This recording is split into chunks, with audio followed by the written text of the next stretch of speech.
Hello, friends, and welcome to Illuminated. If you can in the chat, please let me know that you can hear me. Very, very important. And I think that you probably can. Can you hear me? Give me the thumbs up. Yes, Alexis, thank you. Domina, yes, can hear you. Isabella, welcome to all of you here for Illuminated. 3 keys to unleash the fearlessly visible witch inside you. She is inside you and she has been calling to you. She is waiting to be tuned into and just set on fire, set loose, and just bring you forward into whole new levels of visibility. And I have to say, I am in a beautiful, beautiful place. I want to know where all of you are. Where are you joining from so I can officially welcome you? I am coming off of basking truly in the glow of Torchbearer Entrepreneur Visibility Summit, which wrapped up last week.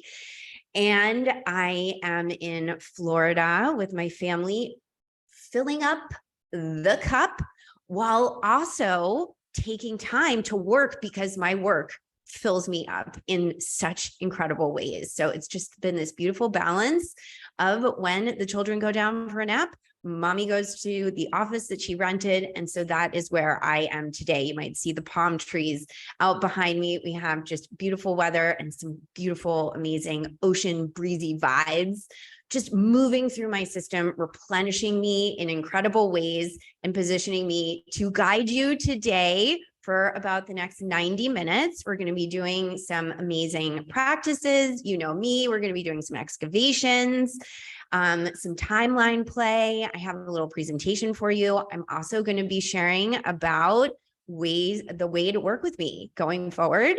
I'm going to be talking about Limitless, my summit creation mastermind. And I really invite you to also stay on until the end. I have a really exciting announcement to make, and we're going to be doing a guided meditation. So settle in, make sure you have something to write with, and also a beverage, something to sip on. We're going to be moving some energy, and you want to be assisting your system in that movement. Okay, so yay. DW, you arrived. Hello, D. D was very present during Torchbearer, some of the live sessions. So nice to see you. Domina from Nova Scotia, Canada. Hello, Domina. Carmen. Hello, Carmen from Romania. Alexis, Michigan. Very jealous of your warm Florida weather. Yeah, you can be jealous of me, and I'm just going to give it all to you, Alexis. You can just know that, and this is going to be part of what we're doing today. We're going to be practicing mudita.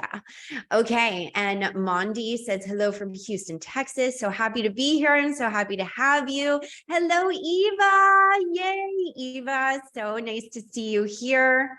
And Astrid from South Africa. Hello. Welcome, everyone.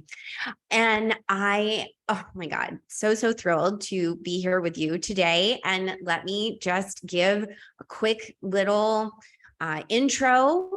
Again, Helena Grant. I am a spiritual business oracle and a channel of the kite. I say that I'm the priestess of the kite, the non-physical collective entity here to help us live in just such love and abundance.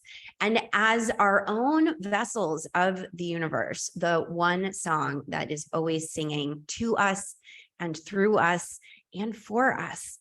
And I know as spiritual entrepreneurs, you have that feeling that the world is coming alive. There is an awakening happening, and you are at the leading edge. You are thought leaders creating the new world and stepping into being leaders of the new wave paradigm, actively building it, active architects.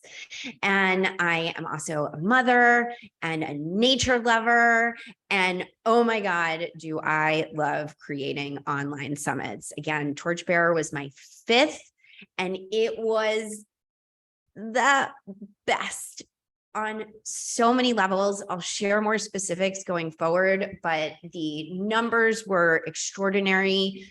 I love geeking out on business. So I will say that the conversions just astounded me. The responses, the gratitude that people have been expressing has just absolutely set my heart alight.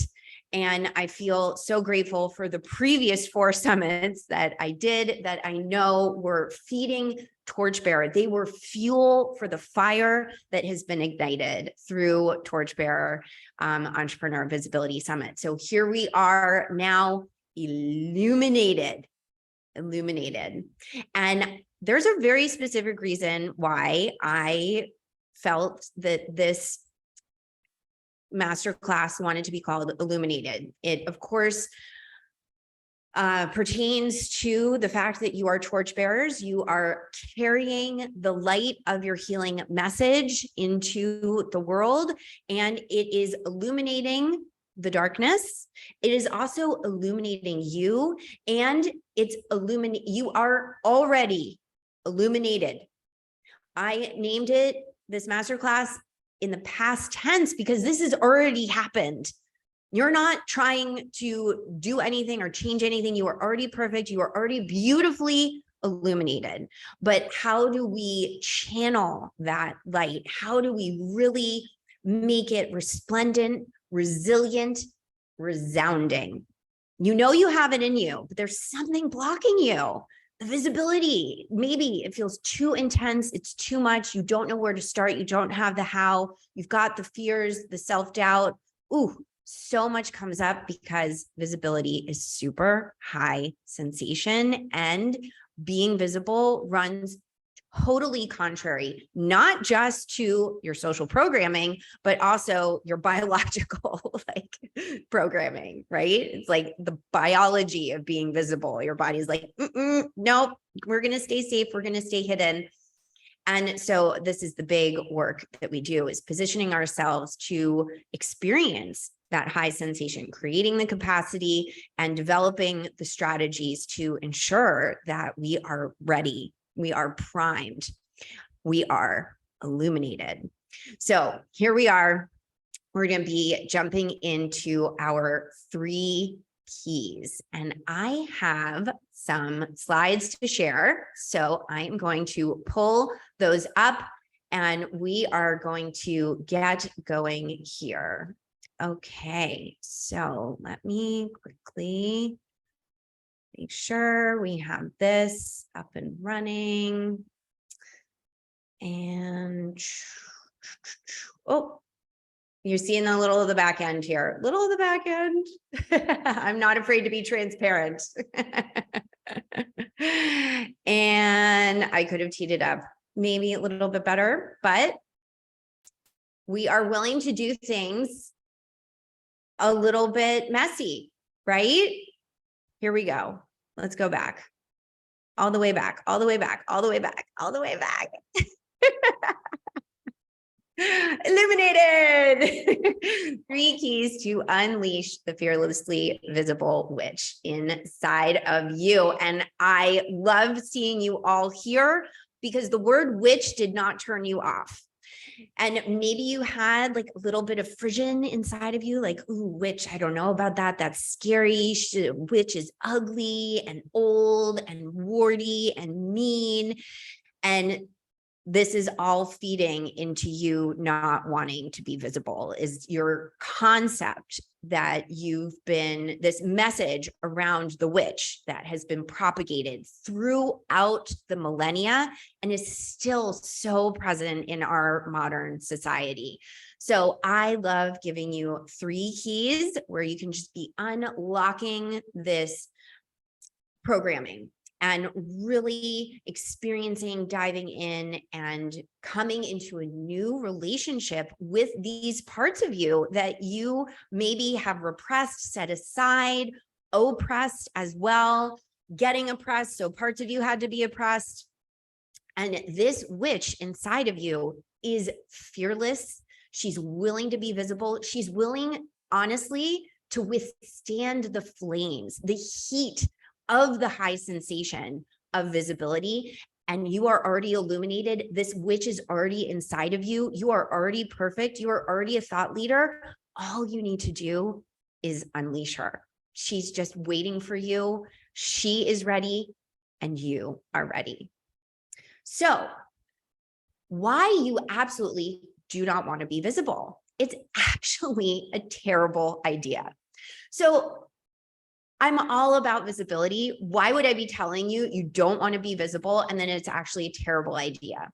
This is really so influential in my approach to transformation, metaphysical healing, and shadow integration, that we start with the do not want and why something might be an absolutely terrible idea. Because when we approach from the negative, the terrible, the worst case scenario, we illuminate the shadows. We bring light to the darkness of the subconscious mind. We bring a whole new lens and perspective to the fears, the doubts, the blocks that are keeping you from new levels of visibility and impact. So why don't you want to be visible? Why do you absolutely not want to be visible? Feel free to put it in the chat. But there are some collective reasons, and you also have some personal reasons, and they go hand in hand. They are very synonymous with one another, and they're supporting one another as well. And it's actually, again, a terrible idea to be visible. Visible means you're standing out. You're recognizable. People know who you are. They know where to find you.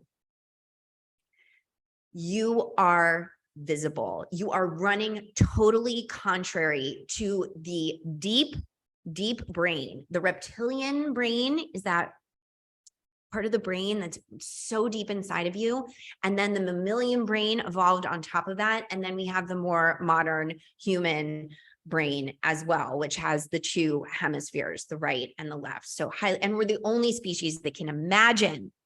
We are the only species that has both instinct and imagination. So our imaginations are amazing because we can envision these beautiful, vast, glorious futures.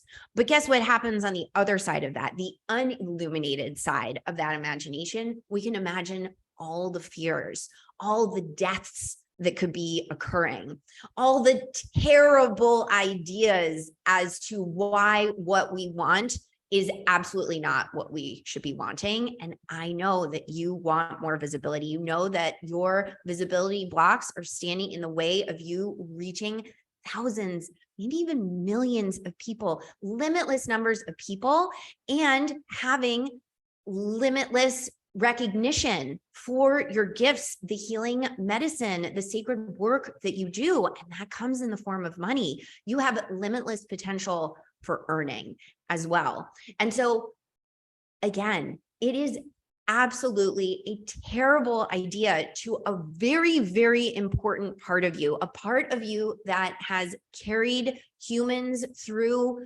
millions of years of evolution, kept us moving forward. This very fear-oriented part of you looks at visibility as a terrible idea.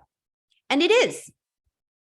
But in those terrible ideas, we also have amazing ideas. So let me go back to where this, to me, all really started. So we had a lot of the evolution of human consciousness moving from the reptile to the mammal and then to more of a Homo sapien.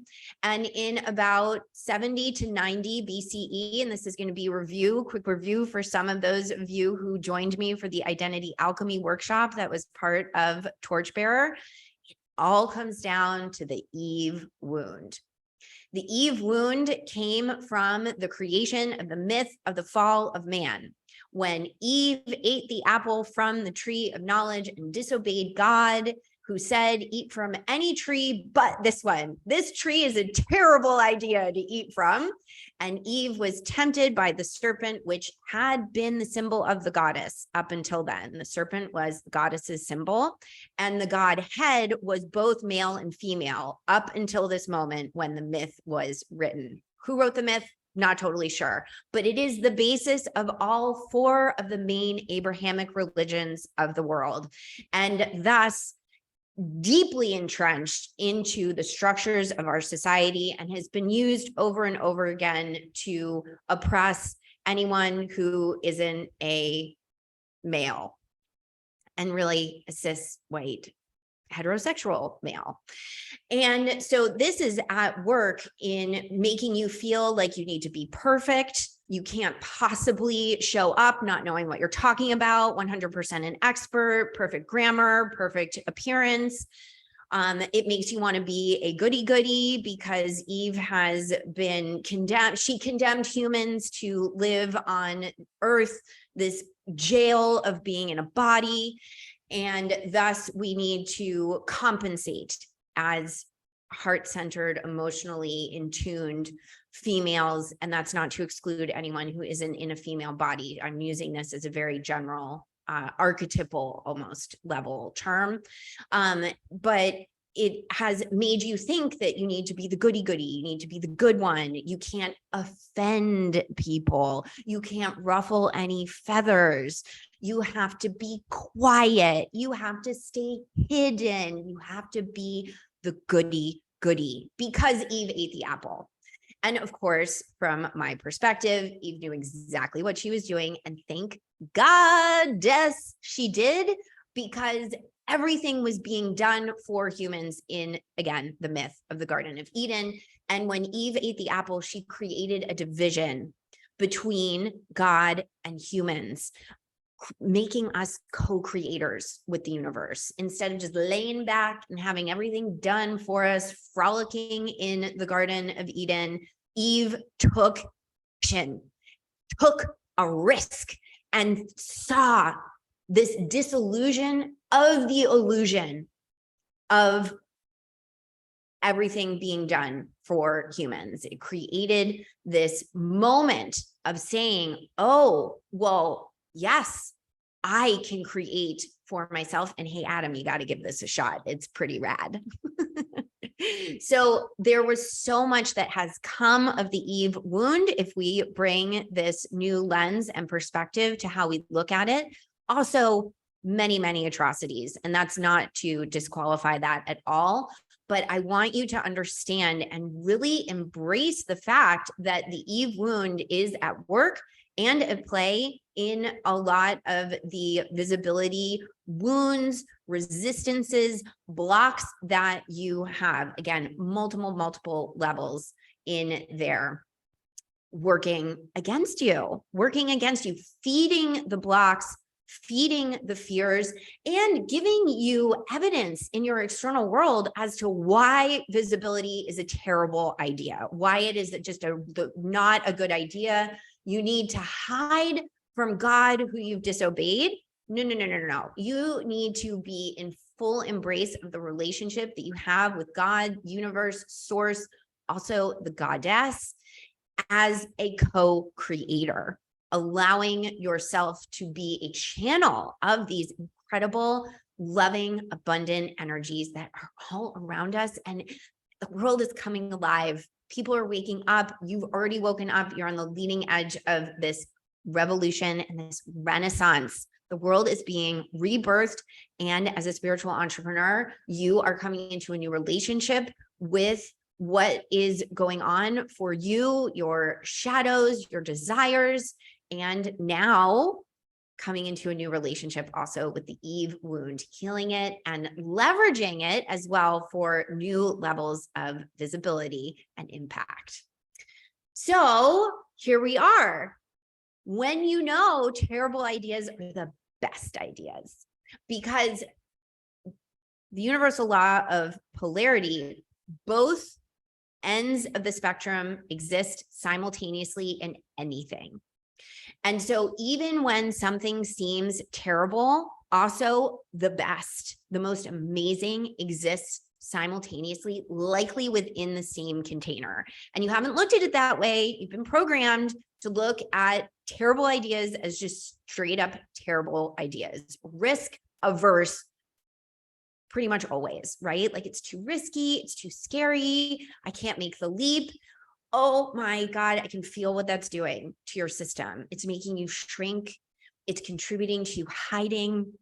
And it's honestly probably at this point causing dis-ease for you, that you are allowing this narrative to rule your life and also your business, how you're showing up, where you're showing up, when you're showing up, who you're showing up for as well. You could be helping so many more people when you come from this place knowing that the terrible ideas are often also the best ideas. It's up to you to decide and to move into these spaces of saying, oh, yep, terrible idea, also best idea.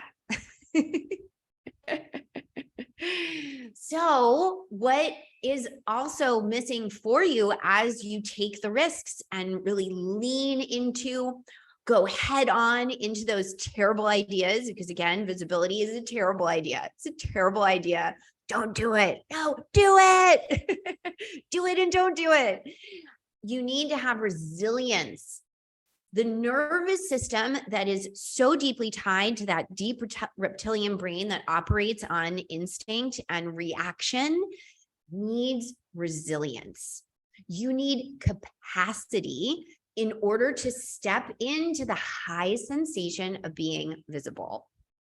So I want you to think about a moment where you've been visible in your life and your work, or maybe if you can't access a moment yourself, you've seen someone be visible and you've felt your own aversion to that visibility. Like, oh, I could never do that. What's a moment where you've had that moment? Like, oh my God, I could never do that. It's just too much. It's too wild. It's too crazy. I'm going to stop my share because I want to check in with the chat and hear from you. When was a moment where you experienced that? It was like, oh my God, too much visibility, recoil, or seeing someone else be visible? Tell me.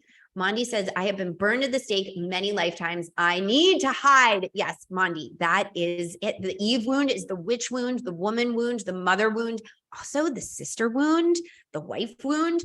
Oh my God, it is so all encompassing. But especially for our purposes today, it is so representative of the witch wound because it made women this temptress, right? The temptation to move away from God. And then it set up this very patriarchal system that we had to go through the church in order to regain our relationship with God. So, and witches, Eve was mother of all beings and also really the first witch, right? The first vilified witch. She was not the first witch. There were so many witches before then. And yes, and we've all been burned and our bodies remember it. Our nervous systems remember the burning, the drowning, the hanging, the ostracization, the kidnapping, the killing of our families, our children, the threat. Visibility inherently is threatening, and your body remembers everything that has happened. It can feel even what's still happening in places in the world to women and heart-centered, emotionally attuned people. And still, you are so needed. So needed. So we're building the capacity to withstand the flames that are still present in your experience of visibility. Eva says, being visible is a vulnerable place. Totally vulnerable. You are not hiding. You are exposed, right? After being scammed 2 days ago, I'm still shaken. Eva, I want you to shake. Like physically, I want you to shake. You were taken advantage of, and you need to reset the nervous system. That was not okay. And now you have this whole new view of what occurred. You've gotten to the bottom of it and you now can carry that forward. So instead of saying, oh my God, I don't ever want to be scammed again, it's like, I got scammed and now I know what I'm looking for and I'm ready to experience that high sensation again. And I want to party with the energy that scares me though. Yeah, party, shake with it, dance with it. It's hard to find that kind of courage to dance with my shadows. So beautiful, Eva. It's hard to find that courage, but It's hard to find it, but right there, you are acknowledging that the courage exists, even if it's hard to find it. Maybe it's buried underneath some of those shadows, underneath those woundings, but it's there. Alexis says yes to all of this. Ouch. I love your ouch, Alexis. I am a certified existential kink coach, technology developed by Dr. Carolyn Elliott. We can decide how we experience pain. It is up to us as to how we interact with the experience and the sensation of pain. And this is all, again, about the high sensation. How do we somatically create capacity for the high sensation and somatically also integrate the shadows? So you've got some personal shadows, some collective shadows around visibility, and that's very painful. You could have been more visible, more impactful, maybe years, decades ago, if you hadn't been silenced and hadn't been hiding, and that's painful. So what do we do to carry that forward and really leverage it? We decide how we interact with the pain and how we experience it. Oh, I could go on and on and on about that, but Alexis, thank you so much for sharing that ouch.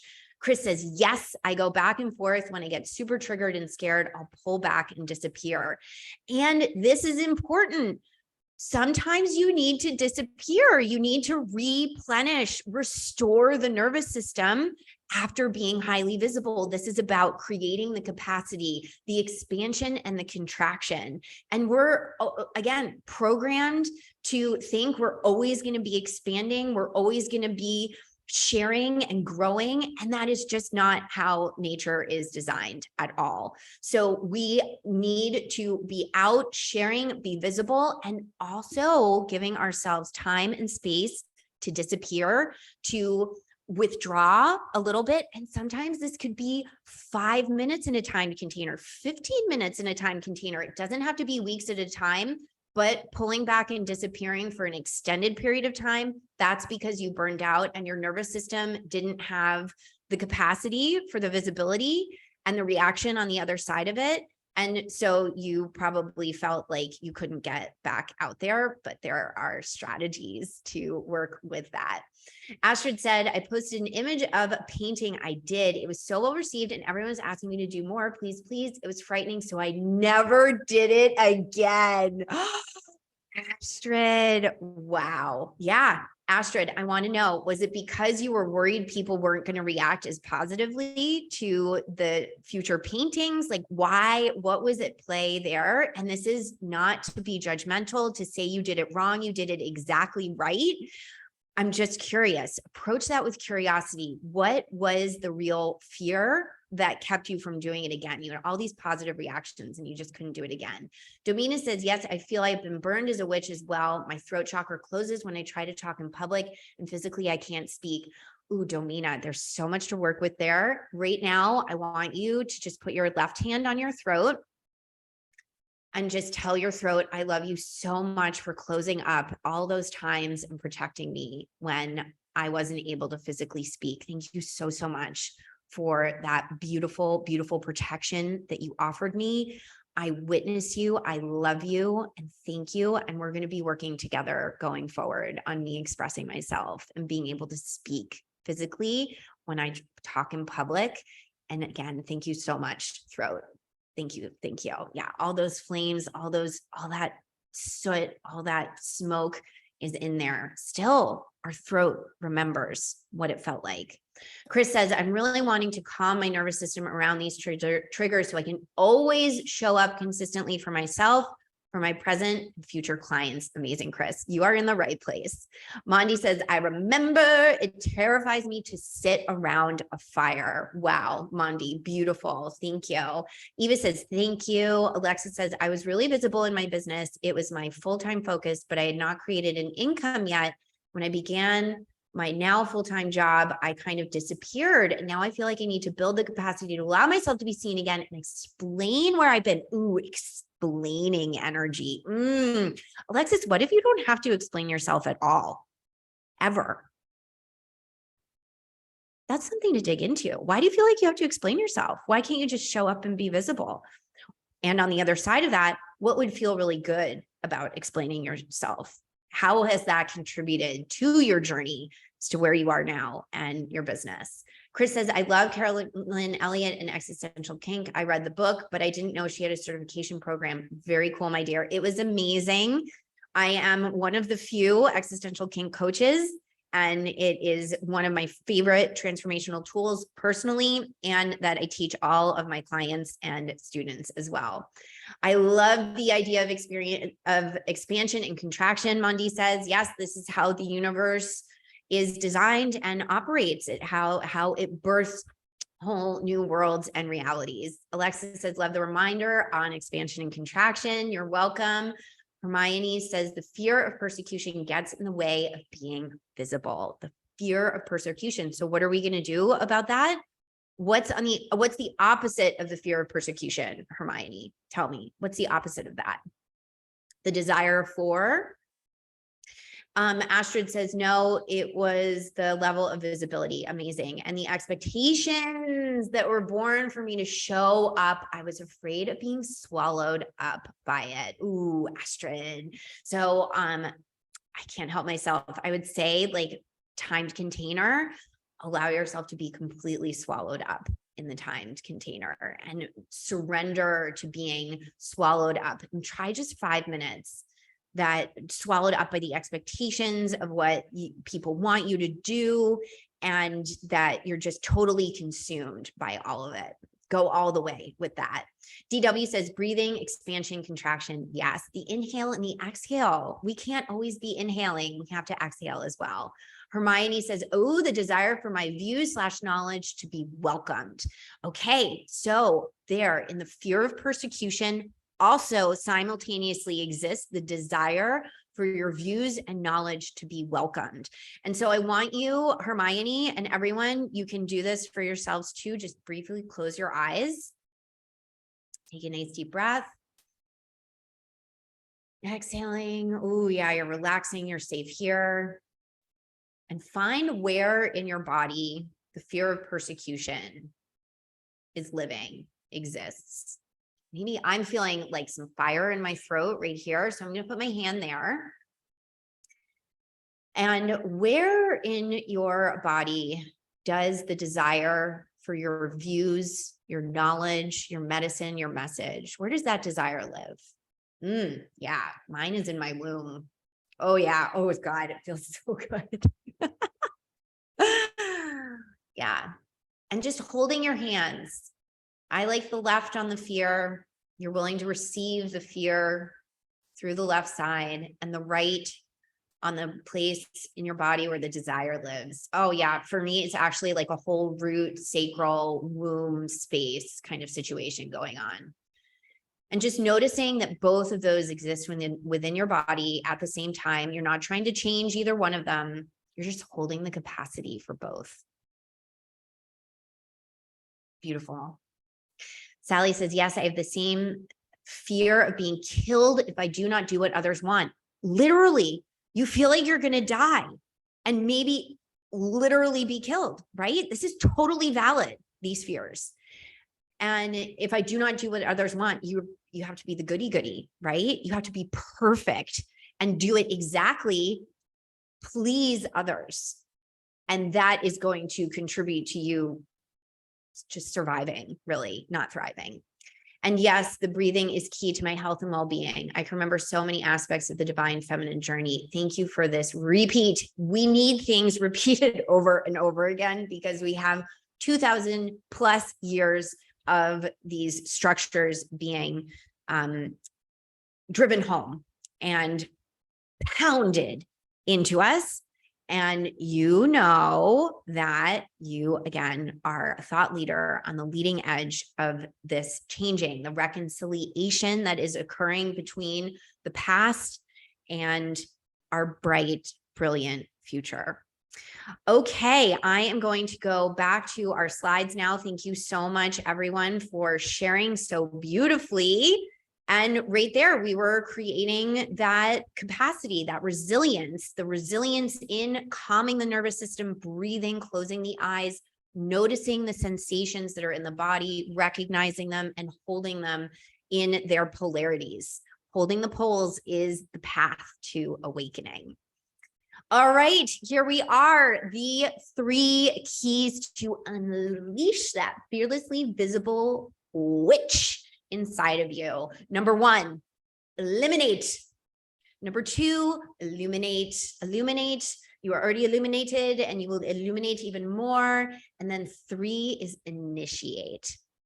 Initiate. So eliminate, illuminate, and initiate. So why do we do elimination? Elimination is what leads to authenticity.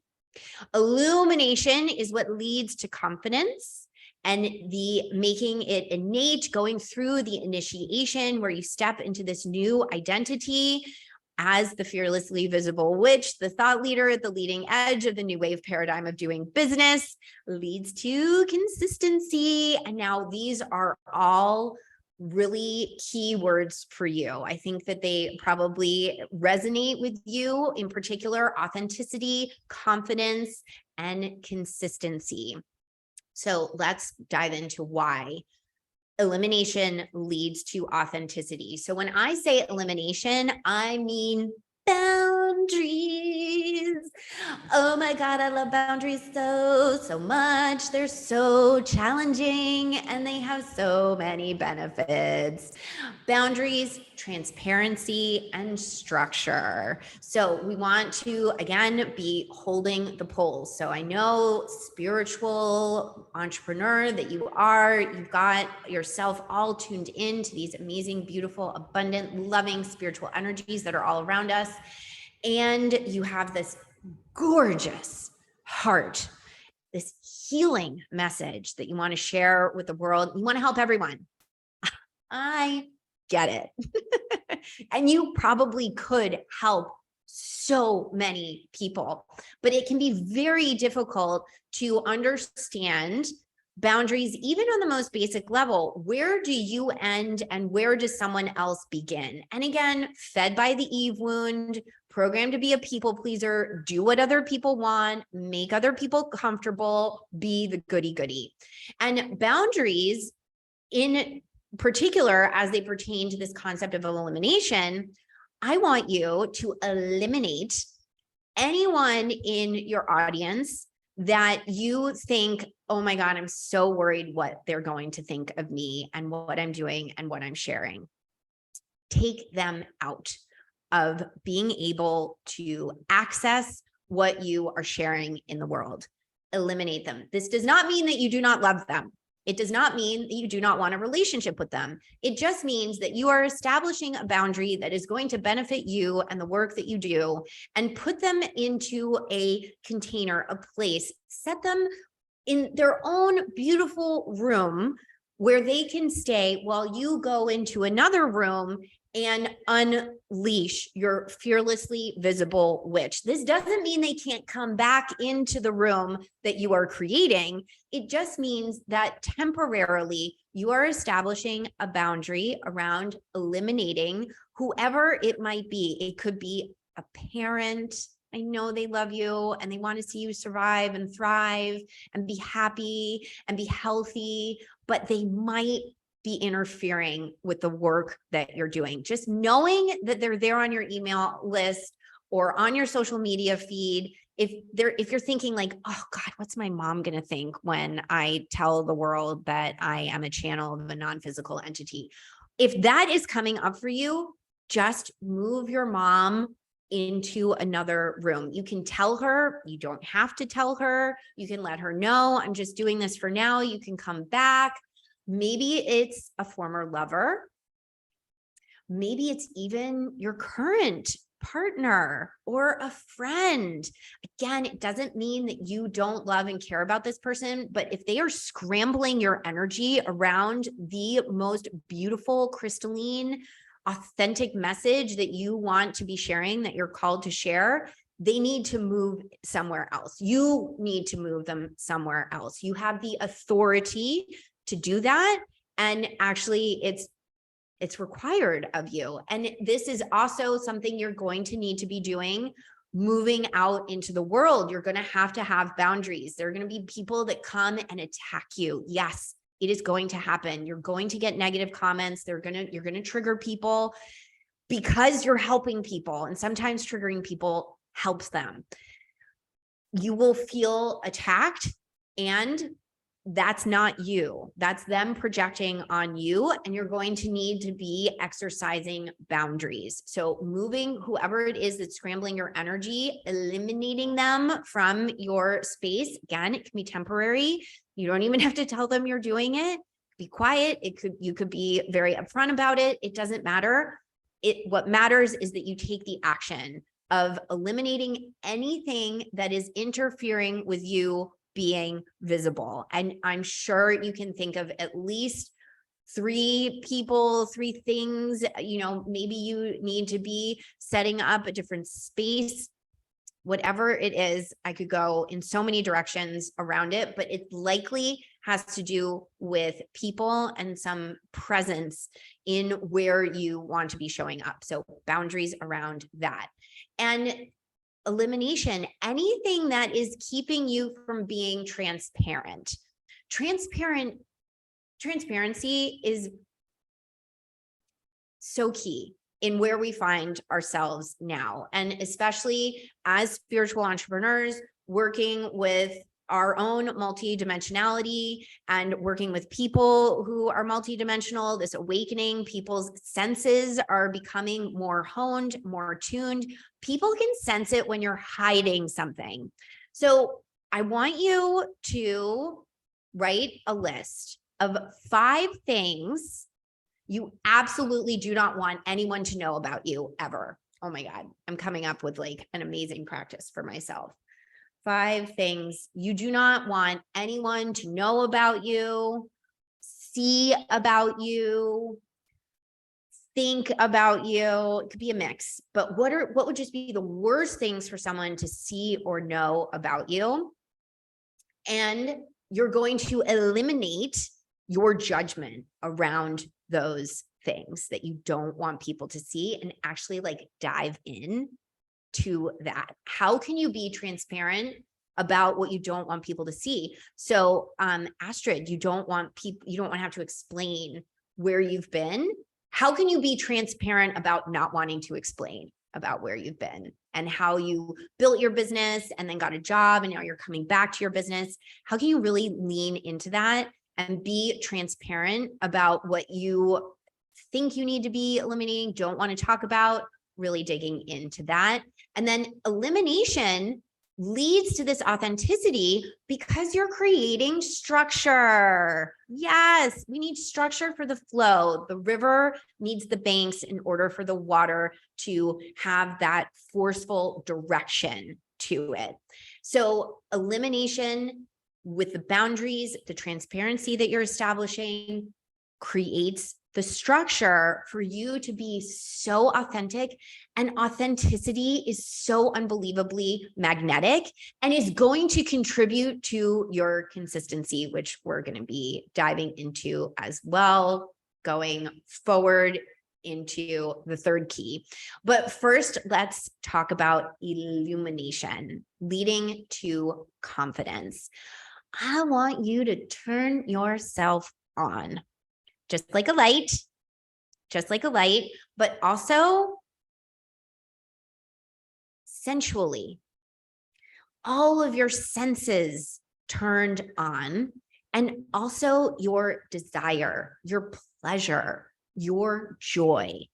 And this is also integral in existential kink. How do we get off on the things that are painful, the shadows that we've developed, the sensations that we're experiencing that maybe we've been judging as gross, yucky, bad, wrong, get rid of it? Turning yourself on about the pain that you may have experienced, the painful blocks that you may have developed, but also turning yourself on about the work that you do, turning yourself on in regards to who you help, the transformation that you provide, the message that you're putting out into the world. How can you get just like so juicy about that? How can it feel so delicious to be sharing yourself from this turned on place? And the visibility. Ooh, yeah. It's like, oh God, it's so uncomfortable. Oh my God, I have to force myself to do it. Whoa, that is a huge turn off to your audience. But when you come from a place of like, oh, yeah, I love showing up. I love talking to you. I love sharing. I love creating for you. Oh my God, my work feels so good to me. I love it. It fills me up. I am so turned on. Look at what happens there.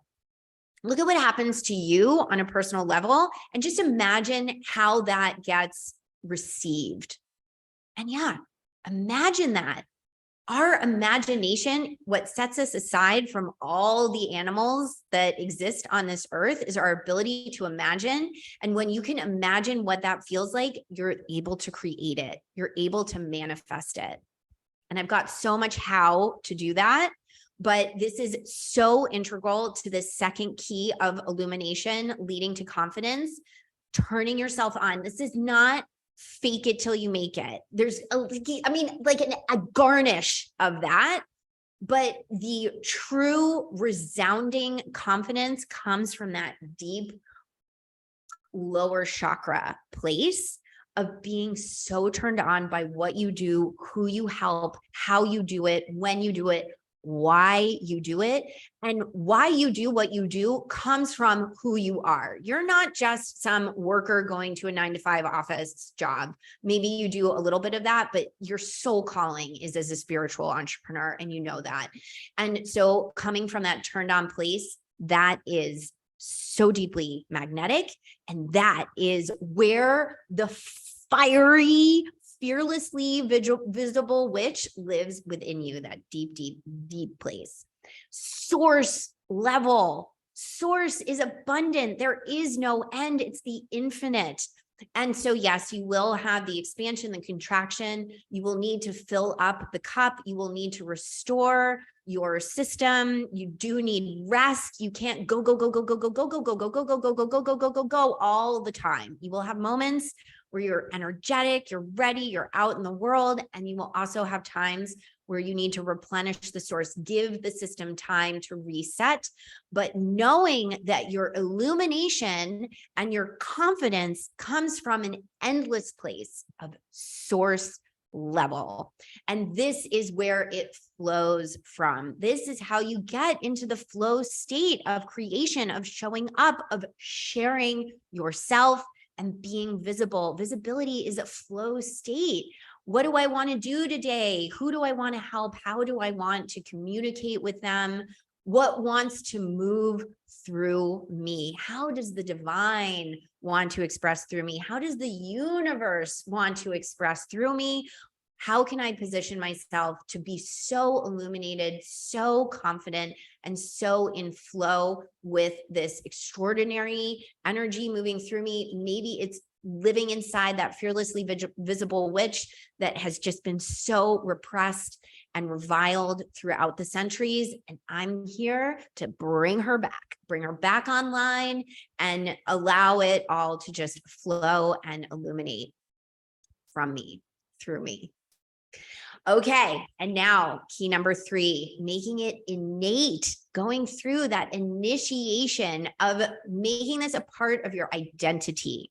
Identity level work means that your beliefs and your thoughts happen organically. The new beliefs, the new thoughts that are contributing to you attaining the new levels of visibility, of impacting the thousands, the millions, of having limitless earning potential and actively receiving, comes from this bodily place, initiating yourself, making it innate, and then creating your consistency from there. So this is about embodiment to me. And embodiment, huge buzzword now, love it.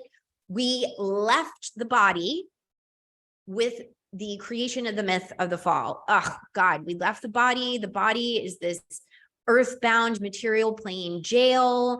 It's messy and gross and nasty and has this animal nature. Oh, how horrible. Eve, you ate the apple and you brought us down to earth, out of the Garden of Eden, into these terrible bodies. Oh, but we know that the body is heaven. The body is where God, the universe, source, the goddess, the one, the infinite, the alpha, the omega, the polarity exists in the body. Heaven is here. The intelligence is in your body. Your intuition lives in your body. Your unconscious lives in your body. Your body is as old as the stars. And when you are fully, deeply embodied, present, grounded in a delicious, nourished, glorious state in your body, making it an innate experience, initiated as one who has reclaimed the goddess, reconciled the opposites, holding the poles. Woo! Consistency just comes from that. And you are also creating the capacity, which we've already touched on. We just did some practices, and finding the feel good. To a part of you, visibility does not feel good. It is terrifying. It is to be avoided at all costs. And yet you can find the feel good when you decide that you've made this just innate. The elimination has occurred, the illumination is happening, and now you make it innate that you identify as this illuminated thought leader, this fiery witch, this presence on earth who is actively healing the Eve wound by being visible. It is an action state of healing, coming from this embodied place where you have the capacity to experience the high sensation of visibility and come to a new relationship with it, that it actually feels good. And that occurs because you've decided how you are experiencing that sensation and integrating the shadows around it. And again, tuning into that super juicy turned on state. I am loving visibility. That is where you will be. I am feeling so good being visible. Open arms here, sharing myself on social media, your email list, through the books, the programs that you're delivering into the world. And it is up to you and your autonomy, your authority to find the feel good. And that right there contributes to the consistency, and consistency is magnetic. This is what leads people to trust you. And that's the third stop on the conversion train. People need to know you, so they need to see you. You need to stop hiding, because if they can't see you, they can't know you. And if they can't see you and they can't know you, you can't lead them. And they need to like you, and they have to be able to see you to like you. They have to be able to like interact with you, right? To like you. And then they need to trust you. And that trust comes from consistency. And that consistency needs to come from this really bodily level where you feel good, you feel safe being seen and showing up in whatever format that might take for you. Okay, so we're going to do a little timeline play, and I'm going to stop the share in a moment, but I wanted to share this more colorful version of the myth of the fall. There's been so much artwork created around this myth, where we're going to be bringing some color into this situation and working specifically with this moment, this defining moment for humanity, when the story took root in our consciousness. And this shows the power of story, right? But we're going to be diving into a little timeline play around the myth of the fall. So I am going to come in and check in with the comments.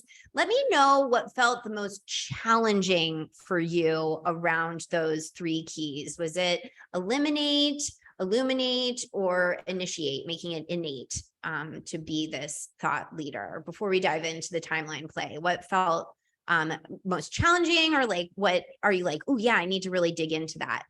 Hermione says that I'm stupid. I'm dyslexic. Lots of issues around that. Oh, Hermione, I love your dyslexia. Oh my God, that is your superpower right there, Hermione. I want you to really start working with that, this new belief that dyslexia is your superpower.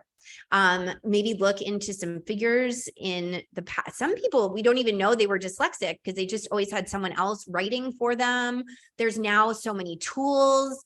Oh, Hermione, there's so much to work with there. But if you come into a new relationship with your dyslexia, you're going to start looking at it as a superpower because it is. And also really like, what's the benefit of you thinking you're stupid? What is something, a part of you is getting something out of that?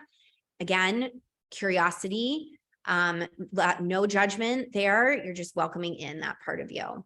And there's something you're getting out of this belief that you're stupid. And also what's the opposite of stupid? Because you're that also at the same time.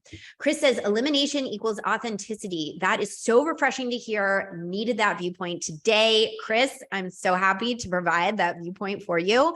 And it just is like, okay, boundaries are difficult. They are challenging innately.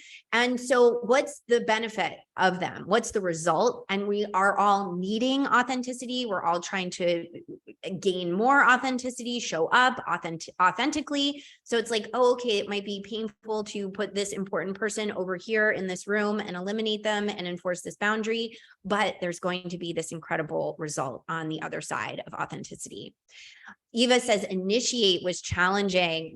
Yeah, making it bodily, right? Because also with the myth of the fall and the Eve wound, it sent everyone up into the upper chakras, up into the head, up here into the left brain, which is this very egocentric way of viewing the world. The separation is the ego. The ego is separate. And that's what occurred with the myth of the fall, was the separation from God, but also made us co-creators. Remember that. And so coming back into the body is big work. It is big, big work. And I spent a lot of, actually, that was a pivotal part of my own spiritual awakening, was coming home to my body. I really pummeled and abused my body for a vast majority of my life. And I recognize now that's societal, it's collective. It was also personal. I was having so many emotions. I didn't know how to cope with them. And so making them physical, turning the emotions into a somatic experience made me feel like the emotions were moving through me. And I've since, of course, come into acquisition of much more effective tools and continue to heal a lot of what occurred for 30 plus years. Okay, Alexis is excited to work with the elimination. Yeah, neat. And this can be like, your body knows how to eliminate, right? It knows how to turn food into fuel that it needs, and then it eliminates what it doesn't through urination and bowel movements. Your body knows. It has this like unbelievable intelligence. So let your body guide you as to what needs to be eliminated. And you can even, yes, no, how does this feel? It's going to show you the way and help you establish and enforce those elimination boundaries. Astrid says, making things innate, so much resistance to consistency. Ooh, I love resistance, because resistance is showing us where we need to really be digging in, exploring, and there's so much gold in resistance. So yes, so much to explore there, Astrid. Hermione says, I loved the light up about what you do. I have some level of embarrassment about my woo-woo stuff. Oh my God, Hermione, I love that so, so much. I'm celebrating you having low level embarrassment about your woo-woo stuff. Such gold there. So much gold. DW says, like being the invisible behind the scenes, people avoidant.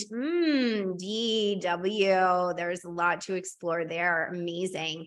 Mondi says, the embodiment is also extremely challenging for me. Okay. I love knowing this. Thank you so, so much. Lauren says, transparency fear.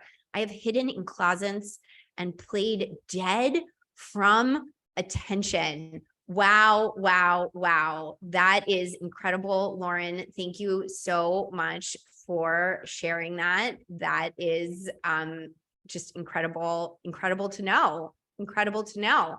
Okay, so let's do our timeline play here. And we're going to keep this conscious, and I'm recognizing the time here. So I'm just going to very briefly dig into the timeline play.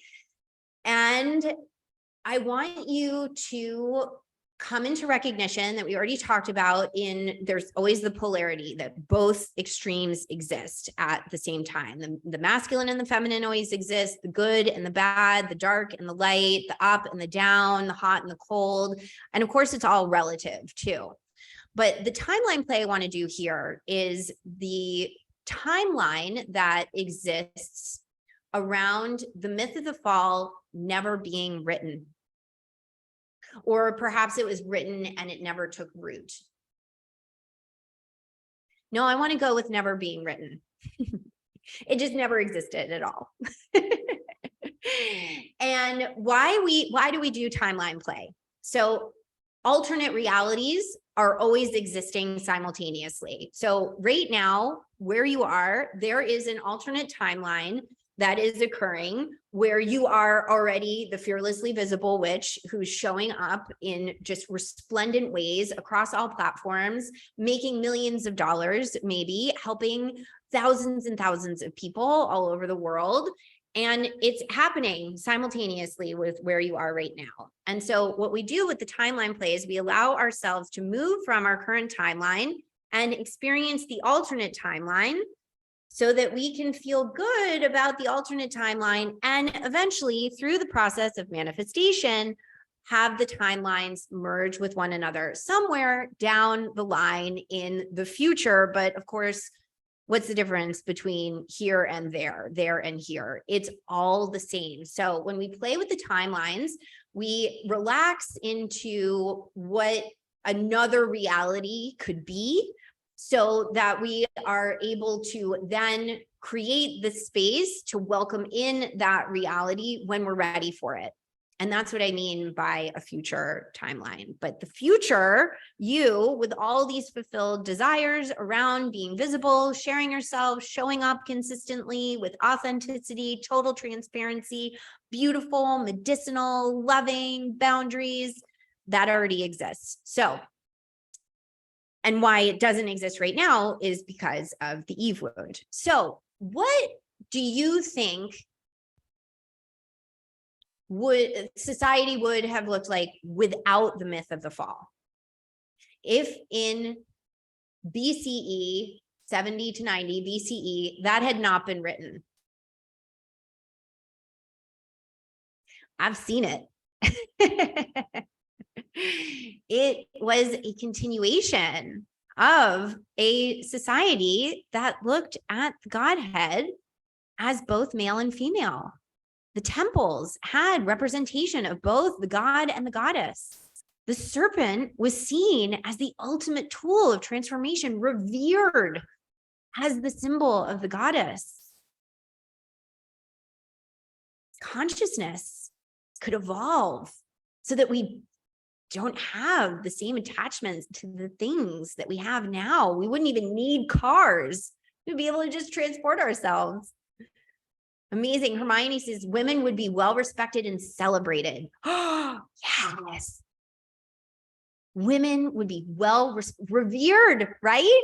Oh my God. Women, until there was all these scientific advancements around conception and delivering children, I mean, the woman, the mother, was the ultimate symbol of birth, of life, of capability.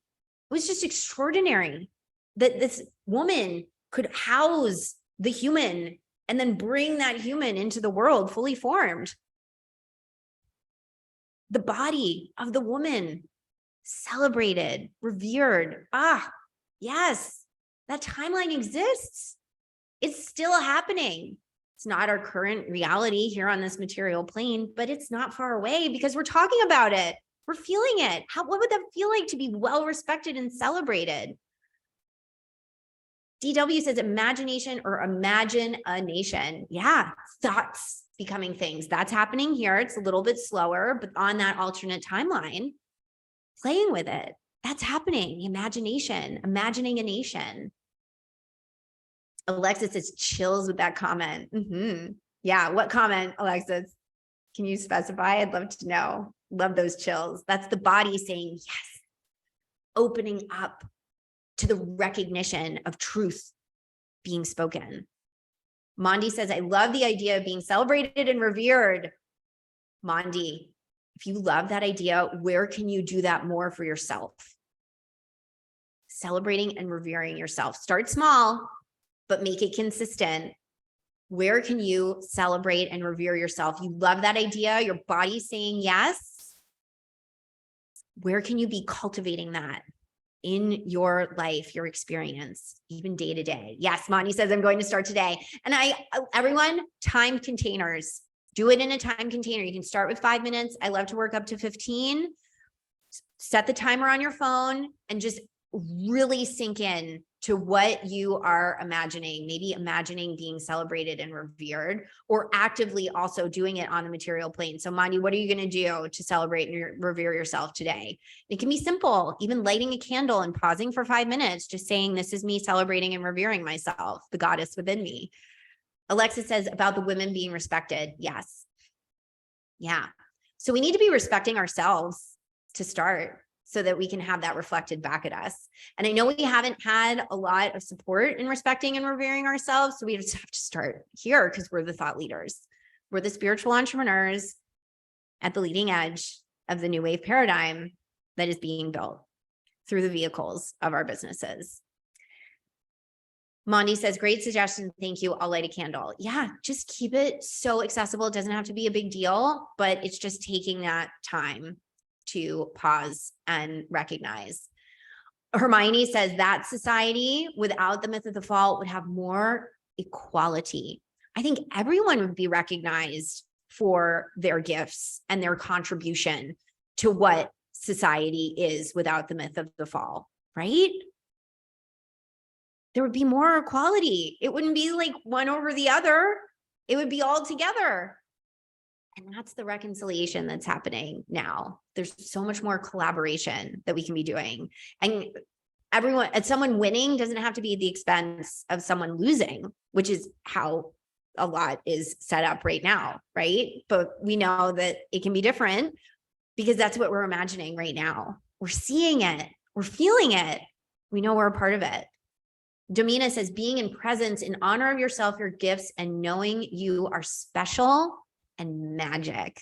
Oh, Domina, I'm just seeing like a social media post there or like an email. Please take that and make it something. It is so, I have tears. I'm getting emotional. Yes, being in presence in honor of yourself, your gifts, and knowing you are special and magic. Mondi says collaboration is ideal for everyone. Everyone gets to win. Everyone gets to benefit when there's collaboration. Lauren says it would be a love fest and nurturing would be highest value. Mic drop. Mic drop right there, Lauren. Amazing. Nurturing would be highest value. Hermione says, I'm getting chills with everything that is being suggested. Yes. Welcome the chills. The body's saying yes, yes, yes, yes, yes. Here it is happening.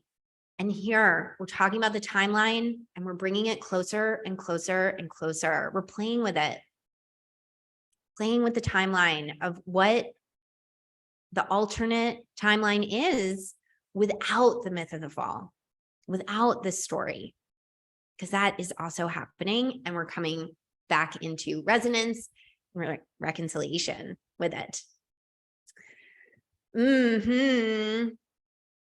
So many chills. Okay, so I'm going to share my screen again because we have a little question slide here. Navigating. Okay, so because you're here, you know that it's no longer safe to hide behind being like everyone else. You can no longer hide behind being the perfect goody-goody. Your work is sacred. Your message is medicinal, and it is time for you to be beautifully, resonantly, resplendently illuminated and visible. And I want to work with you and teach you how to do that. And so I'm going to be sharing with you right now my Summit Creation Mastermind Limitless. This is a 9-month container for torchbearer entrepreneurs ready to stop hiding and sustainably grow their audience by thousands. This is what summits do, and launch transformational programs that fill with ease. Yes, even in effort, we can find ease. I am a certified 200-hour yoga teacher. So I love the idea of, like, for instance, doing a plank where you can be deeply in effort, extending in both directions through the top of your head, out through the soles of your feet, holding the pose, have the tension in your body, and yet be so at ease and so present. And this is a part of this new way of paradigm business building that we are doing and stepping into limitless availability, limitless capabilities, limitless capacity, and limitless reach for the people that we are meant to help, that we're here to help, and are here to experience our work in the world.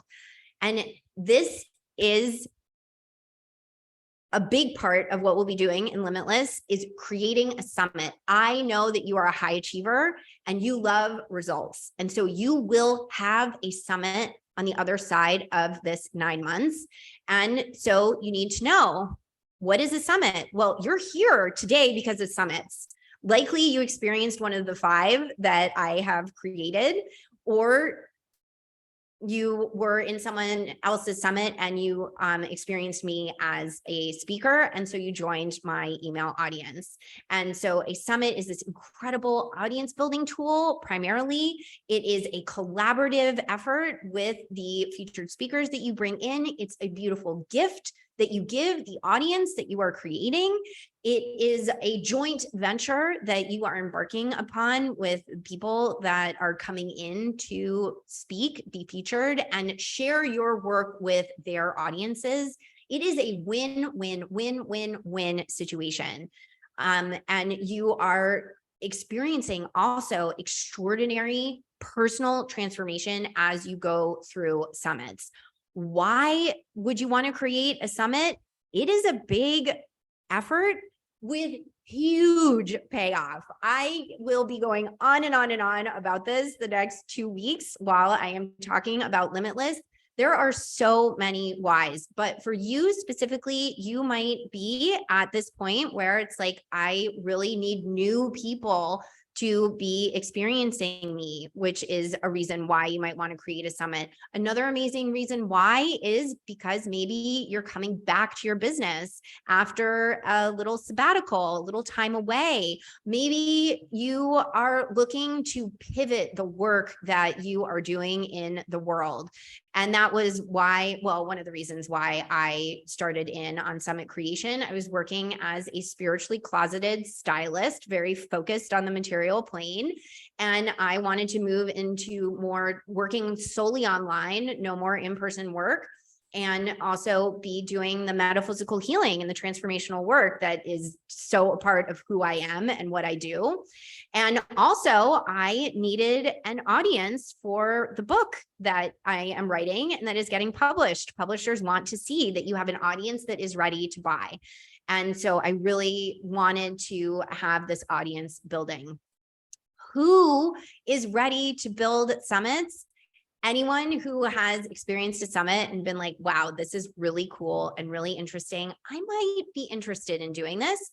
Or also, yes, summits are amazing. And in particular, the way Helena does them, because Oh my God, I love them so, so much. I have so many different amazing tools, approaches, and an incredible structure and strategy to share with you, supported by unbelievably effective shadow integration and transformational practices to support the work that we do in Limitless. When is a good time for a summit? Anytime. In fact, now is a good time for a summit. And I am going to put into the comments the page that you can go to and look at what I am going to be sharing with you here. A little bit more, just a few minutes to go over what is entailed in Limitless. You can follow along entrepreneurvisibility.com/limitless. Here we are. I know you have all these gifts. You're ready to launch transformational programs, and you really want this consistency, consistently showing up, consistent income in your spiritual business. And this Summit Creation Mastermind is exactly what you need. I made this for you. We are officially here on the cutting edge, the leading edge of this new wave paradigm of business, where your business chose you, it's moving through you, you are the channel of it. And the summit that you are being called to create has its own intelligence. It is also choosing you as well. It has already chosen you. And I'm going to be helping you become the channel of it and give it the structure in order to create this incredible flow in your business. And the reason why I say that summit creation is a win-win-win for everyone involved is because it is a both and situation. When you host these summits, you're creating this unbelievable momentum, and you're going through personal transformation as well. So you know that you're destined to impact people, to be visible, and you know that hiding and being like everyone else is actually hugely detrimental to who you are and what you're meant to be doing. It's time to stop being the goody-goody. It's time to stop hiding and to go into thriving. So you can grow your audience and build the healing empire that has the programs. You've got the books being published. You're working one-to-one with people or in small, high-touch group containers. So important and so necessary. The more people we have doing this, the better off the world's going to be. The more people who are conscious, who have money, that is what is being required of us now, because that's what life, our society would look like without the myth of the fall. So we're rewriting structures here and actively creating them. So this gets into a little bit of the logistics about a summit. And again, oh, I see a little typo there. I'm not afraid to have the typos. Oh my God, I was a creative writing and French double major in college. 2 years ago, I would have absolutely had a meltdown about a typo. I will go back and fix it. And it's like, hey, it's cool. We got to get out there. We have to be willing to be imperfect and be in total acceptance and approval of that. So some of the things that you get out of hosting and producing a summit: 3,000 to 5,000 plus new warm email audience members who already know, like, and trust you. $2,000 to $6,000 plus in direct summit revenue from sales. And this is all about the strategy that I teach you. A launch mechanism for your services or programs that sets you up for that unlimited revenue potential on the other side of the summit, and a product that you can evergreen. You can offer it as a bonus, and very important, positioning yourself as an expert in your field, that people will know what you do, how to find you. You're just being so visible when you're hosting and producing a summit. And I talk here about my first experience, just seeing the host, looking into the camera, singing into it, welcoming everyone. And it just, I was like, yes, I don't care what the barriers are. I am doing this. I'm a full body, yes. I know there are going to be fears that come up. I know there are going to be shadows that are activated, but I am moving forward with this. And I noticed that even though I had amazing guidance and was getting a certification around this process, that the actual program I needed, because huge fears come up, huge shadows get activated, that program didn't exist, which is why we have Limitless now. So I'm bringing everything in together into this really delicious, spacious 9 months of journeying through shamanessing your summit, tuning into it, really getting to know the spirit of your summit, engaging with the soul of your business, getting them to work together in a really beautiful ecosystem that supports you in your growth. And now it's your turn to experience summit creation and how this can absolutely transform you and transform your business. This is an audience expanding, visibility increasing tool, and you're going to make it your own. This program is very collaborative. I have experienced toxic mentorship where I was told, if you don't do it my way, you're doing it wrong. And in fact, I've even been kicked out of a program for not doing it the way the mentor told me to do it. Well, guess what? That way wasn't going to work for me, and she wasn't willing to work with me on it. I'm deeply grateful for the experience because so much of it has led to where I am now and positions me as a guide and a mentor that's going to give you the tools and also shape them in a way that works for you. Here are some of the specifics around our 9 months together, what you're going to get out of it, how it's going to work for you. Very important. We're going to be honing your message and your branding. You're going to feel so secure, grounded, and confident about your niche. I know a part of you goes like, oh, niche, no, but I want to help so many people. If you are speaking to the many, you're speaking to no one. We're going to get you speaking to the one so that you're speaking to the 1 million. And also reverse engineering your summit. You know, you might have heard about summits. There are lots of summit building tools out there, and they really propagate this idea of spraying and just going through summit creation only to grow your audience. No. That is not what we're going to be doing here, particularly based on what I have learned and experienced through my past 5 summits, that we really want to be focused on who you are helping. That niche is going to be so imperative. And as always, this is just extraordinary support, and it's going to be giving you both the practical and the spiritual. I love the both and. I love it, love it, love it. Here are some logistics around the program. We're going to be having weekly calls, private group platforms, not on social media. It's just too distracting. Multiple ways to engage with the content, implementation sessions to make sure that you have the space and the time to complete the tasks, a live Voxer channel where you can get the communication, support, coaching, kickoff event at the beginning of April, which is where we're going to be gathering together and doing meditations, doing practices. We'll be doing some yoga, and we'll be really honing in on what your summit wants to be, how it wants to come through you, the timing, setting everything up, downloading it from the astral realm so that you are so guided and so ready for the process of the 9 months. And I did 9 months so that we can be creating the summit. And also, if you decide, you can be supported through your summit and the launch afterwards during that 9 months, because you could be having your summit up and running in about 3 months. And have 6 months of support. And that's all going to depend on who you are, where you are, and we can decide all of that together.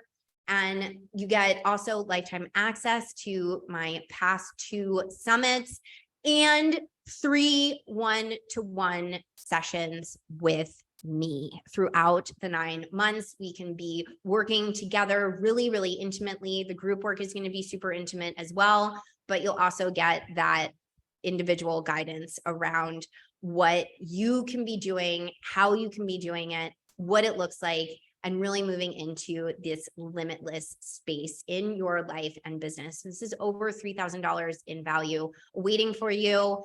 And the investment in Limitless is $8,888. Yes, all those eights, because this is about the infinite, working with the infinite and the limitlessness that you are. So Limitless gives you a certified results-driven process for how to create, brand, and host your summit. It is a sustainable business building tool, and it's also giving you this launch mechanism as well as all the tools to support you throughout the process and beyond. This is that time, everyone, the time that you've been waiting for. The stars are aligned. The world is waiting for you, and it's time for you to fully, resoundingly, resplendently share yourself with the world. Enrollment closes Friday, March 24th. Again, we start with our kickoff event on April 7th, and we're going to be doing our weekly calls at times that work for the group. So, and you'll have April 3rd, your pre-assignment, for our kickoff event. Okay, so there we go. Oh, did I share? Oh my God. Did I walk through all of that without sharing the screen? Oh, well, I walked you all through that without sharing the screen, but you have the link so you can follow along.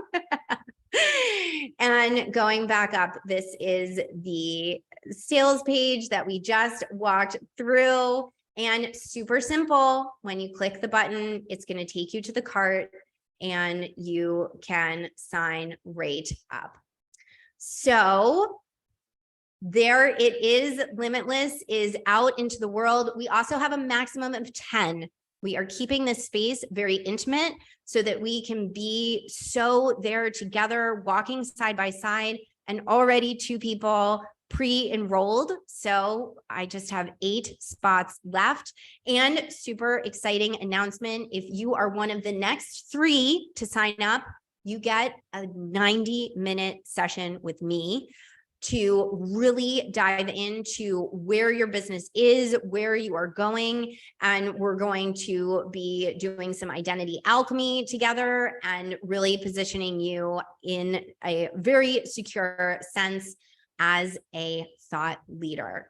So that is Limitless, $8,888, high touch, high value, and you might never need another mastermind again. This is going to give you everything that I have learned, everything I use in my own personal work, in the work I do with my clients and my students.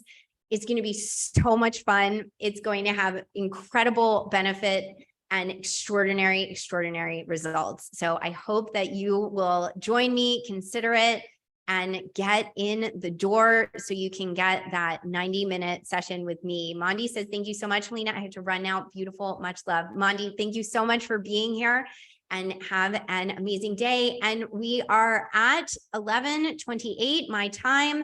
And I do want to spend just a couple more minutes. We've done so much here, but I have this meditation that I want to share with you, these final slides here for Illuminated, so we can just finish off the work that we have done here together today to integrate it completely. And so you can move forward being deeply changed by your experience here. So quick little inquiry. What would it feel like to have total confidence sharing your work online? What would that feel like to just magically have total confidence sharing your work online? And we're pulling ourselves out from the current reality. Now we've played with the timelines. We've moved into looking at what our experience might look like if the myth of the fall had never been created and we're revered and we're celebrated and there's more equality and people are recognized for their talents and their gifts. And oh God, what a beautiful society that would be. So what would it feel like to have total confidence sharing your work online? Maybe even that you're like living in that society where you're being revered and celebrated, because right here, starting today, you've already decided to start revering and celebrating yourself more actively, more consistently. And so you can be bringing into your work on a bodily level that unbelievable, delicious, turned on confidence and consistency. So what would it feel like? What would it feel like to have total confidence sharing your work? What would you be capable of if you were totally confident sharing your work online? Put it in the comments. What would that feel like? I have a feeling it would feel good, but like specifically, what would that feel like? Ooh, would it feel like electric? Would it feel like space? Like, oh yeah, it's happening. It's here. I'm doing it. Would it feel like, yeah, juicy? What would it feel like to have total confidence sharing your work online? Like no bounds to sharing, boundaries, but like just unfettered. Like whatever you want to share, you're sharing it. You're not doing it because you have to. You're doing it because you want to. This is work we get to do. This is an opportunity. This is actually a huge honor to get to do this work. So what would it feel like to have total confidence sharing your work online? And then who would you be if you weren't afraid to be visible? Who would you be if you weren't afraid to be visible? Would you be the person that has the empire? Would you be the author? Would you be the program creator? Would you be the expert in your niche? Would you be a turned on goddess who's just attracting all the good stuff in life, opportunities, speaking opportunities? P.S. Summits beget summits. When you are creating summits, other people who create summits invite you to be parts of their summits, and you get more audience that way too. So summits beget summits. Would you be this speaker on other people's summits, showing up, sharing about your work, welcoming more and more people into the spaces that you're creating? Would you be a better mother, sister, daughter, friend, lover? Who would you be if you weren't afraid to be visible with just like beautiful boundaries, illuminated confidence, just innate, delicious feel-goodness around the work that you do? Yeah, who would you be? Maybe you're already that person. What if you could be that person? Maybe you already are them. Maybe it's just an alternate timeline, just waiting to like join the current one somewhere close by. Maybe even right now, it's happening. What if it's happening right now that you're already that person? Yeah. So tell me in the comments, what would it feel like to have total confidence sharing your work online? And who would you be if you weren't afraid to be visible? And then what if you could be that person? Just what if? You don't have to answer the what if, but you can if you want. What if you could be that person? What would your life look like? Tell me in the comments, because we're going to be bringing it into our meditation here. And our meditation will just be a few minutes, but it's important for the Illuminated masterclass came to me in this format and wanted to be delivered in full form, regardless of linear time. Mudita for your future self. I love mudita. It's one of the 4 immeasurables in the Buddhist tradition. And it means sympathetic rejoicing, dissolves envy and jealousy and feelings of less than and not worthy. This is how I use mudita. And we're going to be doing specifically mudita for your future self. So the mudita for your future self, who's already that person, who's showing up confidently and consistently online, sharing themselves illuminated, boundaried, confident, innate. You feel right now, as you've been conditioned and programmed to be not worthy of that version of you. And so by engaging in the practice of mudita, sympathetic rejoicing for this quote unquote future version of you, because of course the future exists simultaneously with the present and the past, you are creating capacity to make that more of your immediate present material reality. When you celebrate this version of you, sympathetically rejoice the result that version of you is already experiencing on that alternate timeline of the quote unquote future. I hope you stayed with me on that one. That was big. So that's what we're going to be doing. Mudita for your future self. And again, sharing in the comments about what it would look like. Who would you be? I'm going to pop back in, stop the share to do the guided meditation. And I just want to share this final slide so I don't have to pop back in with the slides. Not as seamless. I would like that to be more seamless in future presentations, but our final slide is just thanking you for joining me for Illuminated. And I want you to, after the meditation, take time to eat and hydrate, go for a walk, take a bath, and dream into who you are becoming, because it's who you already are. So, and dream into what's possible when you are just astoundingly, resoundingly visible. Okay, so yes, share with me. Amazing. I want to hear. All right. Oh, wow. So many comments. Love this, Helena. Must head to an appointment. Thank you, Eva. Look forward to this recording. So good. Yes, here live and looking forward to the recording. I love that.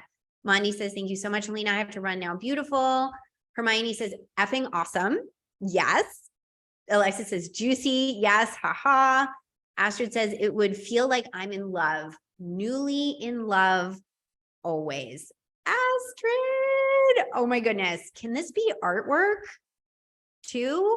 This like newly in love always, like you can use those words and like make some artwork around it maybe, or whatever your medium is. Is it words? Is it dance? How does your body want to move to express newly in love always? Love that. I'm gonna write some of these down to make sure they get into the meditation. Oh, Deanna says, so amazing and resonant, Helena. Love your work. I'm launching an in-person healing center this month. Big thank you. Ooh, Deanna, amazing. Congratulations. I'm celebrating you. Ooh, a healing center. Hermione says, powerful witch. Woohoo. Yes. Woo woo. I'm fully on board with the woo woo. It didn't used to be woo woo. It was just how society, like, it's how humans operated. We were deeply in tune with nature, in recognition that literally everything was alive and that reanimation is happening. And this is the woo woo. We're just embracing the woo woo. And yes, Astrid says, the turned on goddess and playful, light, and funny. Yes, we can be light, we can be funny, we can be playful, we can be having fun. Lauren says, Helena, I am grateful for who you are, what it took to become you, and your fabulous inspiration. Thank you. Thank you, Lauren. I'm so grateful to you. And Astrid said, I'll be swimming in prosperity, abundance, connectedness. Yes. Swimming in prosperity. Oh, yeah. What would that feel like to swim in prosperity, abundance, and connectedness? Deanna says, I'd be the person my beloved clients see and experience me as. Wow. I wanted to say experiencing me as. Yes. Yes. You would be that person. What if you are already that person who is as your clients see you? You're just waiting to see yourself that way. You're ready to see yourself differently, Deanna. It's happening. It's already happened. You're just bringing yourself into that timeline. Amazing. Astrid says, thank you very, very much. This was so juicy. Dee says, thank you for allowing joy. Songs of our beauty heard everywhere. Yes. Songs of beauty heard everywhere. Andrea Mulligan, epic. Thank you. So good. Okay. Songs of beauty, our beauty heard everywhere. All right, everyone, we're going to just spend the last few minutes here. I invite you to close your eyes. Close the eyes. Close my eyes as we prepare for our mudita meditation, doing some sympathetic rejoicing for your future self. So closing the eyes, letting the eyelids just get really heavy, and taking a nice deep inhale all the way deep into the belly. And exhaling through the nose or the mouth, whatever feels good to you. And with that exhale, feeling the body relax and sink into your seat fully and completely. And now another nice, deep, gentle inhale, imagining that breath reaching all the way into the belly and to the base of the spine. And exhaling all the way slowly, gently to completion.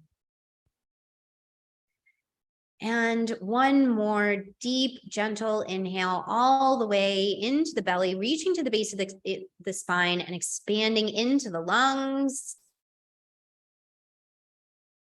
And exhaling all the way out, slowly, lovingly exhaling, sinking into your seat, feeling your feet on the floor, the support of the chair beneath you, or the ground if you've decided to lie down for this meditation.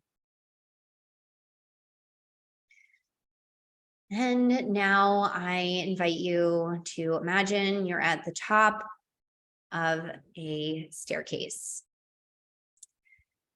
And here at the top of the staircase, you grasp the handle, the banister, as you begin to descend.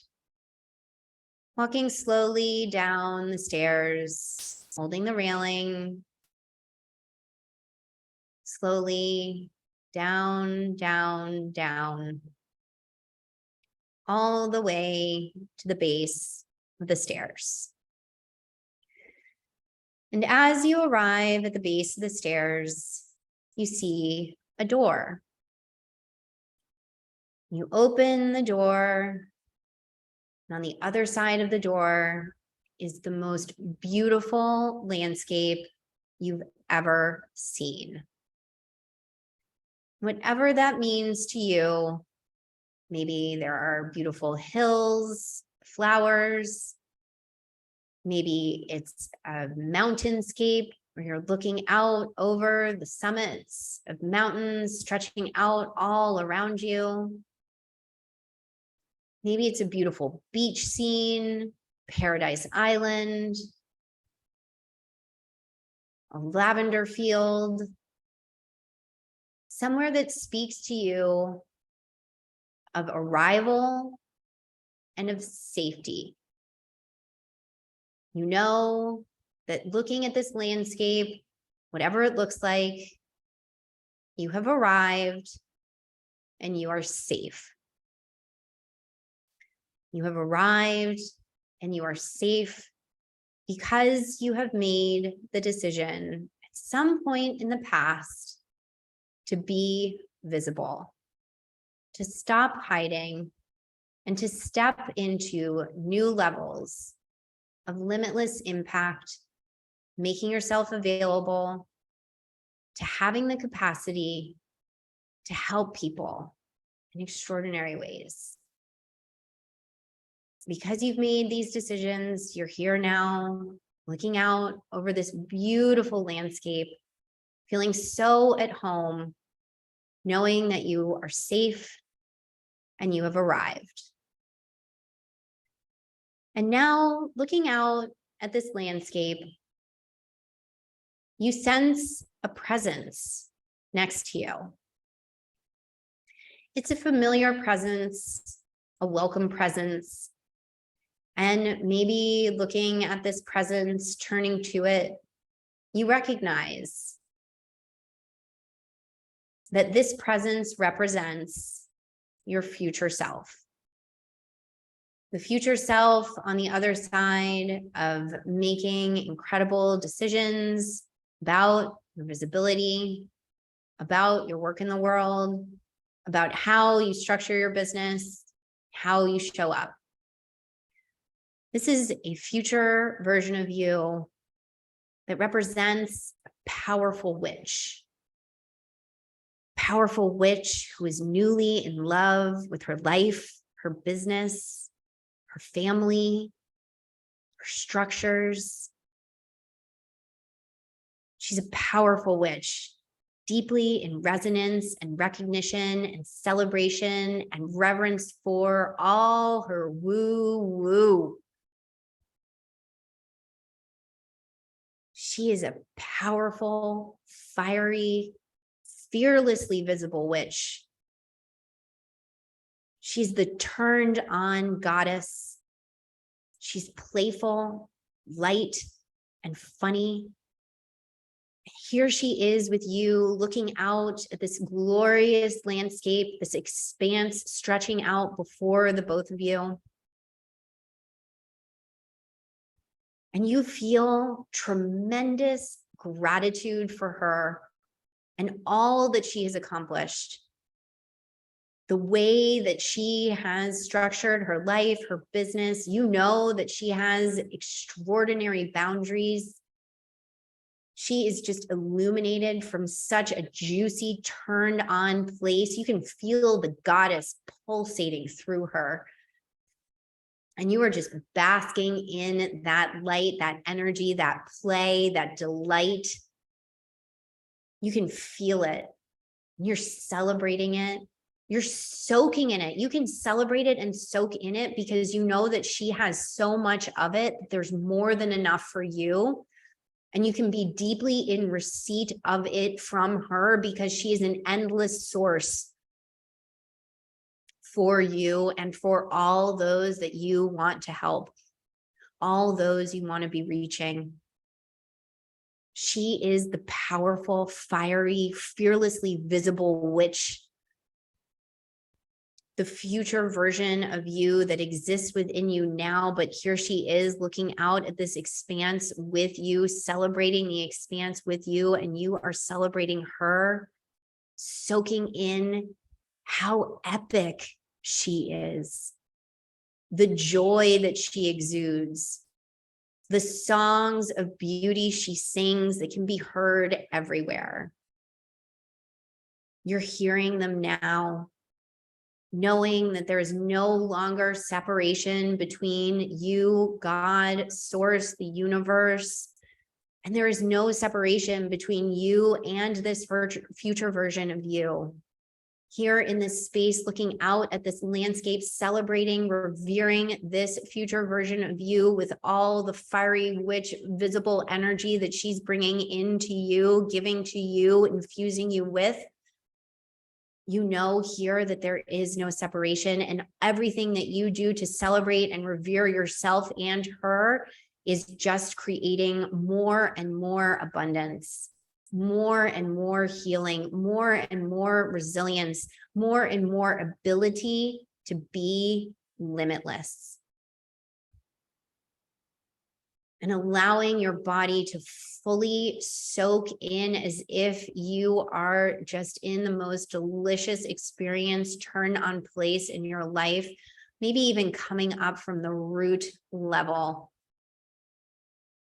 bubbling up from the earth, channeling through you this celebration of this version of you standing here side by side with you, no separation between the two of you, just unification, equality,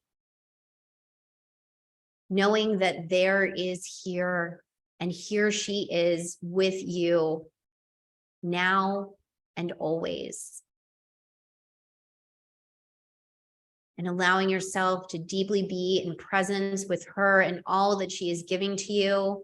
She turns to you recognizing your celebration of her.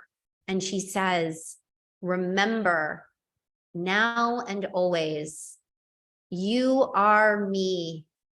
I am you. You are at the leading edge of the new wave, and I am here for you to lead you forward, to guide you, and to celebrate you all along the way. When you celebrate me, I celebrate you, and together, all that you create, all that we create is a celebration that is no longer a separation, a celebration of unification, of reconciliation, and of you being able to hold all that is required of you as the thought leader that you came to the earth at this time to be. Let me remind you that the ancients prophesied this moment for millennia, and here you are now, ready for it, fully prepared, with the capacity that's required to show up, to be visible, to share yourself, to share me with the world. And as she finishes delivering this message to you, you feel a light,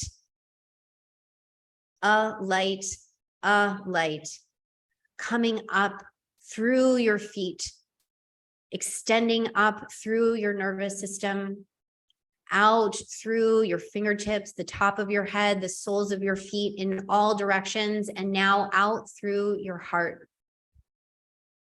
A light that is so pronounced, so deeply healing, that you know that you have been healed on a tremendously deep level and are able to now heal others in the same way that you have been healed by this experience of interacting with this goddess, this fiery, fearlessly visible witch here standing beside you.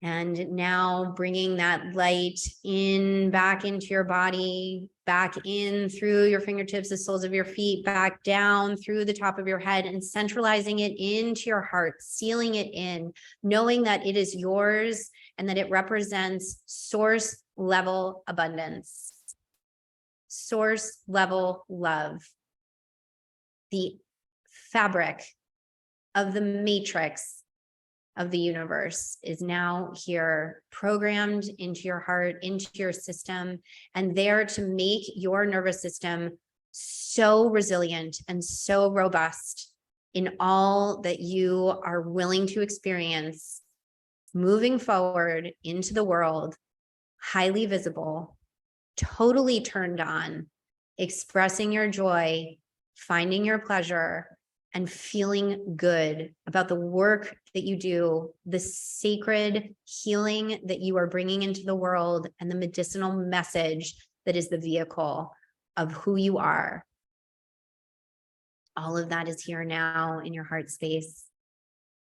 And now feeling that in your heart, turning again to this goddess, this future version of you who has given you so much, expressing your gratitude to her for being here with you, knowing that you have a whole new relationship, a new level of communication established with her, and taking a final glance at the landscape that you've both been surveying and seeing, knowing again that you can always return here and that this space is a part of you. You take your leave of the goddess, the fearlessly visible witch, the future version of you who has been so deeply celebrated, rejoiced. You turn and walk back through the door that brought you out to this landscape and find yourself again at the base of the stairs and feeling so much gratitude for this experience. You begin to climb the stairs one at a time, grasping the railing, moving up the stairs slowly, gently, resolutely up one step at a time until you reach the final 5 steps.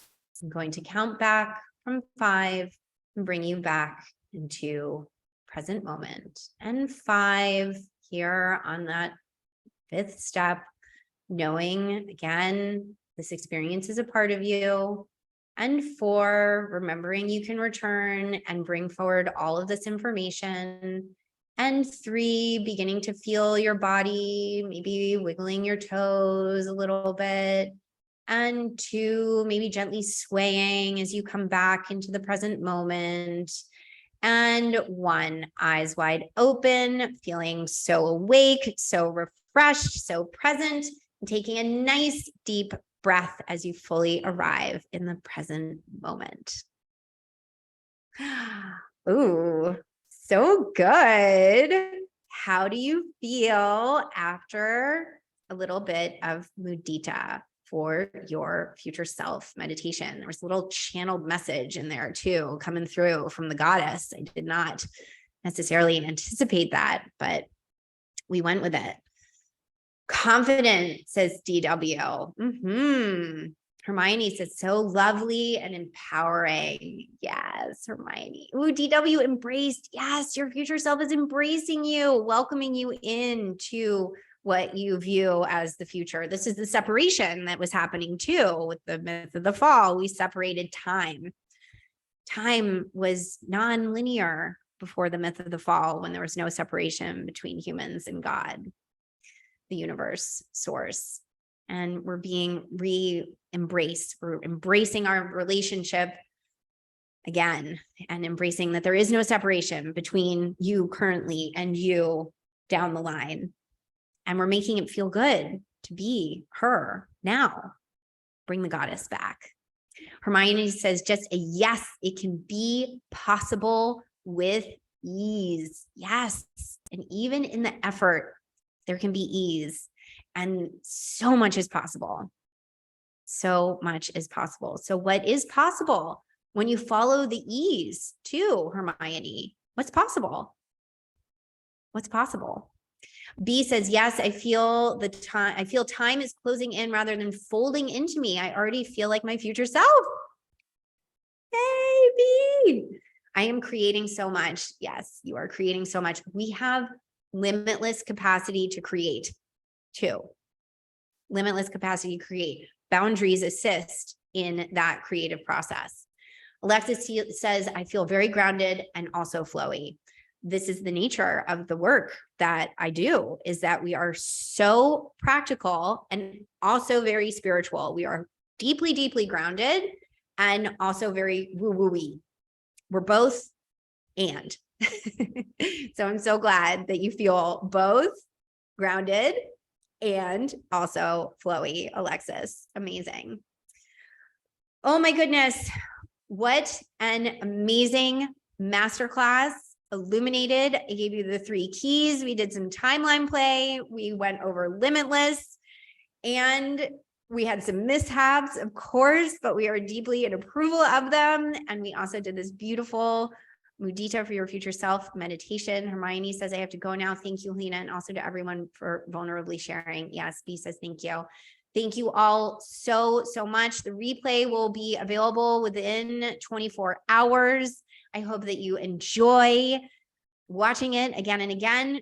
Tomorrow, you will be a different person, so you could get even more out of it then. And again, for the next 3 people to enroll in Limitless, you get that extra 90 minutes with me in addition to the $30,000 plus in value that is available to you in this program. So I cannot wait to welcome you. I cannot wait to have more summit creators in this world and people that are just so turned on by their work, their businesses, and the new levels of visibility that they are stepping into. My arms are open to you. Limitless is available to you. And of course, as always, you can reach out to me with any questions that you have. And I will one last time put into the chat here. Oh, well, you have the link. entrepreneurvisibility.com/limitless is the URL. Oh, here, I know how to do it.